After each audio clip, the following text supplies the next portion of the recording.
ভাইয়েরা, আসসালামু আলাইকুম। আমি অ্যাডভোকেট সৈয়দ বেলাল আলী। আমার পিতার নাম সৈয়দ লিয়াকত আলী। আমার ঠিকানা 14 চৌরঙ্গি রোড, গোপালগঞ্জ। আমার আপন চাচা এবং চাচাতো ভাইয়েরা, আমার আপন চাচা সৈয়দ সবেদ আলী, জুলফিকার আলী, ওহিদ, শওকত এবং চাচাতো ভাই রাব্বি, শুভ্র, শান্ত, জিহাদ সহ জাহাঙ্গীর মিয়াদের সঙ্গে দীর্ঘদিন যাবৎ ধরিয়া আমাদের জায়গা জমি নেওয়া বিবাদমান বিবাদ চলিয়া আসিতেছে। এই ব্যাপারে একাধিক মামলা বর্তমানে গোপালগঞ্জ দেওয়ানি আদালতে চলমান আছে। এই মামলাগুলো নিষ্পত্তির লক্ষ্যে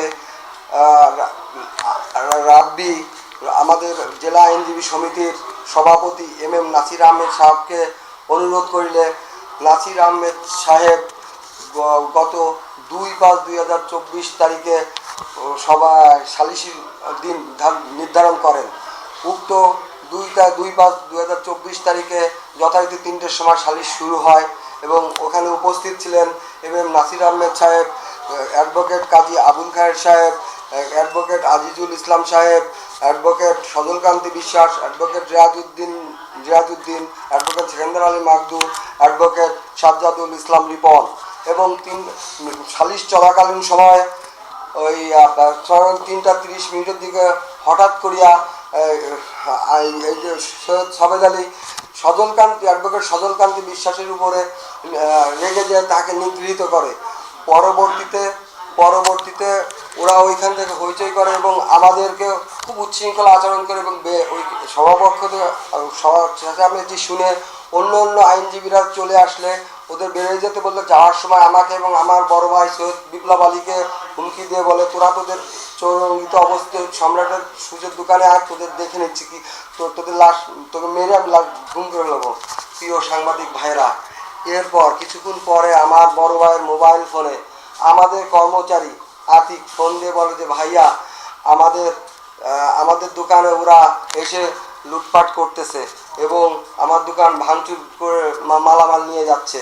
এর পরবর্তীতে আমার দোকানের রক্ষিত 5 লক্ষ টাকা, আমি একটা নতুন ব্যবসা শুরু করেছি, সেই ব্যবসা ইনভেস্ট করো, সেই টাকা এনে রাখেছি, সেই টাকা নিয়ে যায় আসামি।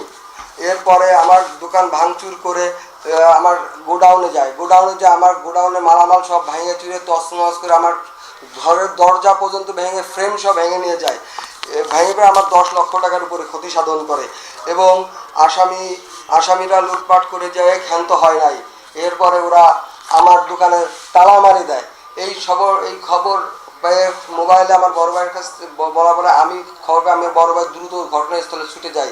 যাওয়ার পরে আমি আমার চাচা সৈয়দ সবেদ আলীকে দোকান তালা খুলে দিতে বললে সৈয়দ সবেদ আলী আমাকে বলে যে কিসের দোকানের তালা, এবং ওই অন্য আসামিদের হুকুম দিয়ে বলে যে ওদের তালা খুলে দেওয়ার বলার স্বাদ মিটাইয়া দেয়। এই হুকুম পাইয়া রাব্বি আমার উপর ক্ষিপ্ত হয়ে আমাকে মারধর করে মাটিতে ফেলে দিয়ে পালায় এবং ওহিদ আমাকে মারধর করে।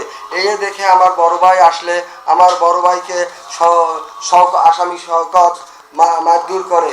এরপরে আমরা মারধর দেখে পথচারী, পাশের দোকানদার, কর্মচারীরা এসে আমাদের উদ্ধার করলে এবং বলে যে, তোরা যদি এই দোকান খুলতে আসিস তাহলে আমাদের 30 লক্ষ টাকা চাঁদা দিতে হবে, যদি চাঁদা না দিস তাহলে এই দোকানের কথা ভুলে যা।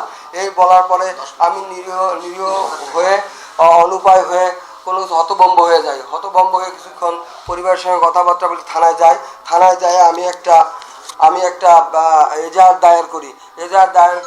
গত 2/5/2024 তারিখেই রাত্রেই, কিন্তু সেই এজাহারও তেমন করে অগ্রগতি পাচ্ছি না। এখন আমিও হতাশ, আমি আমার পরিবার ক্ষতিগ্রস্ত, আমার ক্ষতিগ্রস্ত পাশে দাঁড়ানোর মতন কেউ নাই। প্রিয় আমার প্রশাসনের কাছে বিনীত নিবেদন, আমি এই ক্ষতিগ্রস্ত পরিবারকে এবং অ্যাডভোকেট গোপালগঞ্জ আইনজীবী সমিতির একজন অ্যাডভোকেট হয়েও এরম সন্ত্রাসী, কুখ্যাত সন্ত্রাসী এবং লুটেরাদের কাছে নিগৃহীত হচ্ছি। আমাকে এক পরিত্রাণ পাওয়ার জন্য আপনারা আমাকে সর্বাত্মক সহযোগিতা করেন। আমার পিতার থেকে আমরা পৈতৃক ওয়ারিশ মিলে পাইছি এবং এই যে আমার বড় ভাই সৈয়দ বিপ্লব আলী, ইনি দোকানদারি করেন, ইনি ট্রেড লাইসেন্স, ইনার নামে সবকিছু ইনি পরিচালনা করেন দোকানের। জায়গার মালিক আমার বাবা সৈয়দ লিয়াকত আলী, মৃত সৈয়দ লিয়াকত আলী। দাবি করে আমার চাচারা, আমার চাচা। জি আমাদের বন্ধ আছে 2 তারিখ থেকে বন্ধ আছে, 2 তারিখ বিকাল 4:30 পর থেকে বন্ধ আছে। জি আমরা আল্লাহ রহমতে এবং আপনাদের দোয়ায় খেয়ে পরে একটু ভালো আছি। আমাদের লোকবল কেওয়া পছন্দ করি না, যে জন্য নিরিবিলি চলতে থাকে। সব আপনারা তো জানেন, যারা নিরিবিলি থাকে তাদের উপরে জুলুমটা বেশি হয়, ওই জন্য আমাদের জুলুম করতেছে, অত্যাচার করতেছে।